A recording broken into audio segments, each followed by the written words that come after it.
Bien bonjour et surtout bienvenue dans cette nouvelle vidéo. Aujourd'hui on va parler à nouveau de DME et dans cette vidéo je vais vous présenter toutes les choses que nous on a utilisées pour commencer.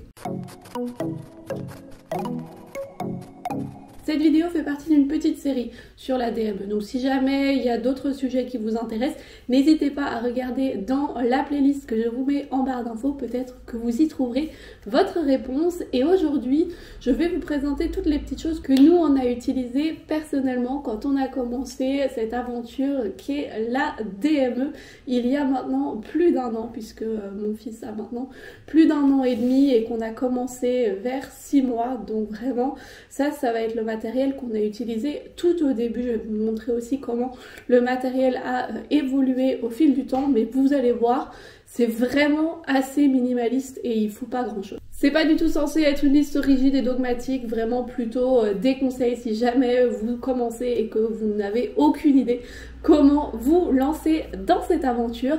Et on va tout de suite commencer par la chose que moi je trouve la plus indispensable, DME ou pas d'ailleurs, il s'agit de la chaise haute. La chaise haute, un indispensable bébé qui est marqué sur toutes les listes de choses qu'il faut avoir avant la naissance d'un petit. Je pense que c'est pas vraiment nécessaire de l'acheter avant la naissance, parce qu'ils vont commencer à s'en servir seulement à partir du moment où ils vont pouvoir s'asseoir, et ça c'est plutôt quand même dans la deuxième moitié de la première année de vie que tout au début. Donc clairement on a le temps pour choisir une chaise haute. Moi personnellement la mienne je l'ai trouvée sur les encombrants de quelqu'un et je la trouve vraiment magnifique. C'est une chaise en bois, un vieux modèle Ikea d'ailleurs. Je crois qu'il est encore en vente chez Ikea, mais plus dans les mêmes couleurs. Donc pour trouver exactement ce modèle-là, il faudra regarder de seconde main et ça se trouve assez bien.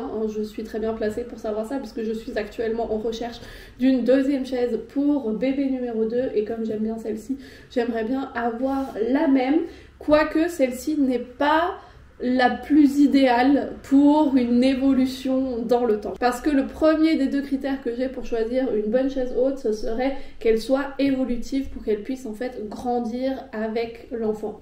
Donc il y en a beaucoup sur le marché actuellement qui se vendent directement avec tous les accessoires nécessaires pour que la chaise grandisse avec l'enfant, donc avec un barreau à mettre devant, un rapetisseur et puis la marche qui peut être décalée et l'assise aussi qui peut être décalée en fonction du coup de l'âge de l'enfant. Je trouve ça super parce que du coup c'est un achat qu'on fait et on l'a pour très longtemps.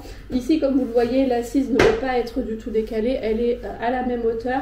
Pour l'instant ça ne me dérange absolument pas, mais pour enlever par exemple le barreau qui était ici devant, j'ai dû démonter la chaise et enlever le barreau et puis du coup maintenant il y a des petits trous. Bon c'est pas très grave, mais du coup ça demandait un peu de bricolage et en plus de ça, ce qui a demandé aussi un peu de bricolage, c'est le fait de rajouter en bas ce petit barreau là qui n'était pas du tout dedans au début, mais je l'ai rajouté pour que mon fils puisse du coup maintenant monter tout seul et descendre tout seul de sa chaise haute, ce qu'il adore faire. Donc mon conseil serait vraiment d'acheter quelque chose qui puisse grandir avec votre enfant, du coup de vous projeter aussi dans le futur. Toutes les chaises dans ce type là je vous les conseille pas vraiment, c'est vrai qu'elles sont souvent peu chères, mais vous allez aussi seulement les utiliser pendant quelques mois parce que au bout d'un moment votre enfant va vouloir sortir et descendre de la chaise tout seul, et quand c'est pas possible, et ben ça peut devenir dangereux. Et en tout et pour tout, je trouve que la chaise évolutive est quand même une bien meilleure investition, même si je conçois que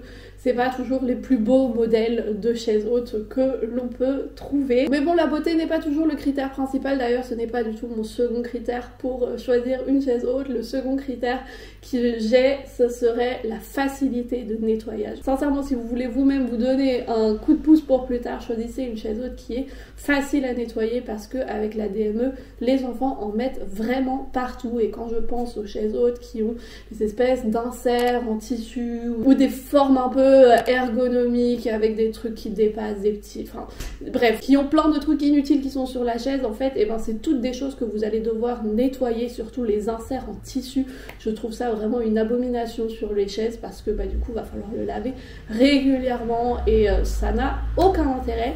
Par contre, ce qui a un intérêt et ce que moi j'ai acheté du coup pour cette chaise-ci, quoique c'était pas du tout fait pour cette chaise-là, mais c'est des tailles un peu standards qui sont vendues actuellement, c'est un rapetisseur de siège. J'ai pas réussi à le trouver parce que je crois qu'il est encore à la cave étant donné que je l'ai pas encore sorti pour bébé numéro 2 qui en a pas du tout besoin dans les prochains mois, mais je vous mets une photo ici du modèle que moi j'ai et j'essayerai de vous retrouver la référence. Et en fait il s'agit juste d'un rapetisseur de siège qui fait exactement comme son nom l'indique, il rapetisse le siège pour que les enfants qui au début ont une assise encore un peu pas très sûre aient un endroit un peu plus confiné pour pouvoir rester assis convenablement et pouvoir déjà commencer à manger. Et ce que j'aime beaucoup avec du coup le rapetisseur de chaise que moi j'ai acheté, c'est qu'il s'agit d'un tissu plastique en fait, donc on peut juste passer dessus avec une éponge mouillée après les repas. Tout s'enlève très bien, on peut aussi le mettre à la machine une fois de temps en temps. Ça on l'a utilisé pendant quelques mois quand même, je dirais que je l'ai enlevé juste un peu avant c'est 1 an, donc on l'a utilisé pendant 6 mois, donc vraiment c'était quand même très pratique. Et comme j'ai dit tout à l'heure, les chaises évolutives ont souvent déjà un système de rapetisseur de siège intégré pour les tout petits bébés ou vraiment une pièce supplémentaire à rajouter ou quoi. Donc dans ce sens-là c'est pratique parce que vous avez déjà tout un kit fait et pas besoin de chercher des trucs supplémentaires. Mais si jamais le rapetisseur de siège séparé est quelque chose qui peut vous intéresser, voilà, je vous mets les liens dans la barre d'infos. Et là encore une fois, la facilité de nettoyage, c'est vraiment ce qui prime parce que quand vous allez commencer la DME, il va y en avoir partout, comme je vous disais déjà dans les autres vidéos. C'est inévitable parce que l'enfant explore et l'enfant explore avec tout son corps et l'enfant ne sait pas encore vraiment comment gérer son corps, ses mouvements, où se trouve sa bouche. Parfois c'est un peu compliqué et voilà, comme on essaye aussi de donner une grande variété de nourriture à l'enfant avec une variété de textures différentes, et bien forcément il y a certains aliments qui vont être mis plus partout que d'autres. Donc vraiment la facilité de nettoyage, ne négligez pas ça parce que sinon vous allez vous en vouloir plus tard. Ensuite, en parlant de propreté, une autre chose que je peux vous conseiller, c'est des bavoirs, mais des bavoirs vraiment complètement, voilà, limite un truc complet pour vraiment protéger l'intégralité de votre enfant avec des manches et une petite poche. Avant d'avoir mon fils, j'avais écrit du coup sur la liste de naissance que je voulais avoir des bavoirs comme ceci parce que c'est ce que j'avais vu en ligne. Et bien qu'il soit très bien et que pour certains repas ça soit tout à fait convenable, il y a quand même la plupart du temps besoin de beaucoup plus de protection. Et moi personnellement j'ai préféré largement utiliser ce format là, surtout parce que j'aime beaucoup mettre des habits clairs à mon enfant et que du coup j'ai pas envie que tout soit tout le temps taché. Et vraiment ça s'utilise super facilement et ça se met très bien à la machine. Moi j'en ai que 2 et je fais des rotations du coup une fois par semaine. Il y en a à chaque fois un qui est au salle et un qui est dans notre salle à manger et qu'on utilise activement. Vraiment je recommande à fond ces petits tabliers. Là aussi j'essaierai de vous trouver la référence de ce que moi j'ai, mais je sais qu'il en existe plein d'autres aussi de très jolis parce que du coup je suis en train d'en chercher des nouveaux pour bébé numéro 2 puisque Léandre est encore activement en train de les utiliser, même s'il en a plus réellement besoin parce qu'il en met plus autant partout qu'au début. Parfois quand même ça attrape quand même quelques petits accidents et du coup voilà, c'est super pratique. Lui c'est rentré dans sa routine que pour manger on mettait ça et pour faire la cuisine aussi parfois quand on fait des trucs spécifiques ou plus tard on pourra les utiliser pour faire de la peinture comme tablier et tout. Vraiment ça peut s'utiliser pendant très longtemps, donc ça aussi je vous recommande à fond pour commencer la DME et pour plus tard. Ensuite, autre chose dont vous allez avoir besoin, c'est quelque chose qui va contenir la nourriture. Et là, pas besoin d'acheter des trucs compliqués ou quoi. Nous, ce qu'on a fait pendant toute la première année de DME, c'est qu'on a utilisé ceci et ceci. Il s'agit vraiment juste d'une planche en bois banale sur laquelle je disposais les aliments. Donc si vous suivez mes vlogs, vous avez sûrement déjà vu comment je présentais ça. Là-dessus, je disposais tout, ça avait exactement la bonne taille, c'était vraiment parfait et le petit pouvait se servir comme ça. Et ce que j'utilisais aussi pour tout ce qui était yaourt, soupe ou trucs un peu plus liquides ou purée ou quoi, que des textures que je lui donnais aussi parfois de temps en temps, j'ai utilisé ces petits ramequins qui viennent de chez Picard. Je sais pas dans quel plat c'est, mais en tout cas ma maman les avait à la maison parce qu'elle les avait gardés, j'en ai une dizaine. Et ils sont vraiment géniaux. Je crois que jusqu'à présent, il y en a un seul qui s'est cassé, mais je crois que c'était moi qui l'ai cassé sans faire exprès. Donc vraiment, ils sont top. Ils sont en céramique, mais ça se passe très bien. Donc, moi, personnellement, j'ai décidé d'utiliser ça parce que j'avais déjà ça à la maison. Mais tout autre bol fonctionne très bien. Et si vous n'avez pas envie d'utiliser des bols en céramique qui peuvent être cassés, eh bien, utilisez des bols en plastique. Faites comme vous voulez. Mais vraiment, ces deux choses-là, c'est tout ce qu'il nous a fallu comme contenant pour la nourriture. Je vous avoue qu'actuellement on utilise autre chose puisque maintenant que mon fils a grandi un peu et qu'il devient un peu difficile concernant la nourriture, qu'il aime plus trop que les différents types de nourriture se touchent et que tout doit être un peu séparé, on est passé à ceci. Il s'agit du coup d'une assiette avec des compartiments qui me permettent de diviser un peu la nourriture. Voilà, c'est en silicone. Là aussi j'en ai deux, on peut très bien acheter ça dès le début, mais si vous voulez pas investir là-dedans dès le début, vraiment utiliser ce que vous avez à la maison. Ça fonctionne très très bien, mais là aussi, si jamais ça vous intéresse, je vous mets les références dans la barre d'infos. Prochaine chose que nous on a utilisé aussi dès le début et que j'ai trouvé super pratique, mais là je vous ferai une vidéo un peu plus en détail sur comment je les ai implémentés dans notre routine, puisqu'il s'agit là aussi beaucoup plus d'une idée de la pédagogie Montessori, donc je pensais faire une vidéo un peu plus DME et Montessori, comment ça se complète, et du coup parler aussi de l'utilisation du verre et des couverts. Mais du coup ce que j'ai fait quand on a commencé la DME, c'est que j'ai proposé à mon fils de l'eau, toujours dans un petit verre comme ceci. Il s'agit juste d'un verre à shot, voilà. Et je l'ai aussi du coup habitué à utiliser des petits couverts. Et on a du coup surtout utilisé la cuillère et la fourchette. Et il a appris tout seul comment les utiliser. J'ai pas vraiment fait grand chose. Mais là encore une fois, je détaillerai ça dans une vidéo dédiée. Mais du coup, je peux vraiment vous conseiller d'avoir des couverts adaptés à la taille de votre enfant, parce que votre enfant va vous voir manger avec des couverts et va vouloir imiter ça. Et pour certains aliments, c'est quand même vachement plus pratique, parce que le yaourt, le manger avec les doigts, c'est quand même pas fou. La cuillère est quand même vachement mieux dans ce cas-là. Finalement, une des dernières choses que moi j'ai beaucoup utilisé au début, mais qui n'est pas vraiment quelque chose où je dirais c'est absolument nécessaire, mais c'est quand même cool à avoir si on a le budget pour investir là-dedans.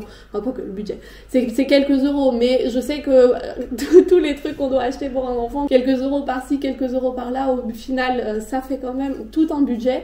Mais cette petite chose-ci, il s'agit d'un couteau ondulé, est très pratique pour couper les aliments et leur donner en fait cette structure ondulée pour que les aliments ne soient pas trop lisses. Donc ce que moi je faisais beaucoup au début, c'est qu'avant de cuire les pommes de terre, les carottes, tout ça, je les coupais comme ça en petites lamelles avec du coup le couteau ondulé, ce qui fait que toutes les faces étaient ondulées et du coup il y avait une meilleure prise, contrairement à la coupe avec un couteau normal où on aurait juste en fait une face tout à fait lisse, et du coup aussi un aliment qui glisse beaucoup plus facilement des mains. Mais là encore une fois, c'est un apprentissage qui je crois se fait assez rapidement, donc c'est vraiment pas obligatoire, et au bout d'un moment vous ne l'utiliserez de toute façon plus. Là actuellement chez nous il est dans notre panier pour la pâte à modeler, donc voilà, on l'utilise quand même, mais plus du tout pour les aliments. Donc voilà, c'est un bon plus à avoir, un truc intéressant, mais pas vraiment, ça révolutionne rien. Finalement, la dernière chose que je peux vous conseiller d'avoir, c'est une Opium. Opium, c'est mon chien qui est un petit aspirateur qui mange tout ce qui se trouve par terre. Elle a été très contente quand on a commencé la DME, parce qu'après chaque repas, elle passait autour de la table, ramassait toutes les petites miettes. Mais plus sérieusement, je vous conseille vraiment d'avoir quelque chose en plan de nettoyage. Quelque chose pour nettoyer. Peut-être, il existe aussi des tapis à mettre en dessous des chaises hautes ou quoi. Je suis pas hyper fan de ça, parce qu'il faut aussi les nettoyer, et enfin voilà, ça sert à rien. Je crois que le mieux c'est d'avoir vraiment juste un sol facile à nettoyer en dessous de l'endroit où on mange. Du coup, si vous avez de toute façon votre salle à manger un endroit où vous avez du carrelage ou une surface facile à nettoyer en dessous, c'est top. Si jamais vous avez un tapis en dessous de votre table à manger, je vous conseillerais de l'enlever, parce que sinon vous allez avoir vraiment plein de trucs incrustés dans le tapis, ça va être un peu dégueu. Moi, comme je vous ai dit, du coup j'ai mon chien qui passe après chaque repas, c'est génial. J'ai l'aspirateur robot qui passe aussi tous les soirs pour récupérer les miettes. Et du coup, je passe aussi la serpillière régulièrement dans la cuisine pour enlever tous les restes qui peuvent traîner. Voilà donc toutes les choses que nous on a utilisées quand on a commencé la DME. J'espère que ça vous a permis d'y voir un peu plus clair, et si jamais vous avez encore des questions, n'hésitez pas à les poser dans la barre d'infos, je vous répondrai avec plaisir. Si jamais vous aussi vous avez des recommandations, si vous avez aussi fait de la DME, de quelque chose qui vous a servi à vous, j'imagine que ça sera aussi intéressant pour d'autres personnes de lire ça. Moi en tout cas je vous remercie d'avoir passé cet agréable moment avec moi. Je vous dis à la semaine prochaine pour une nouvelle vidéo et peut-être entre temps pour un nouveau vlog, et d'ici là je vous fais plein de bisous.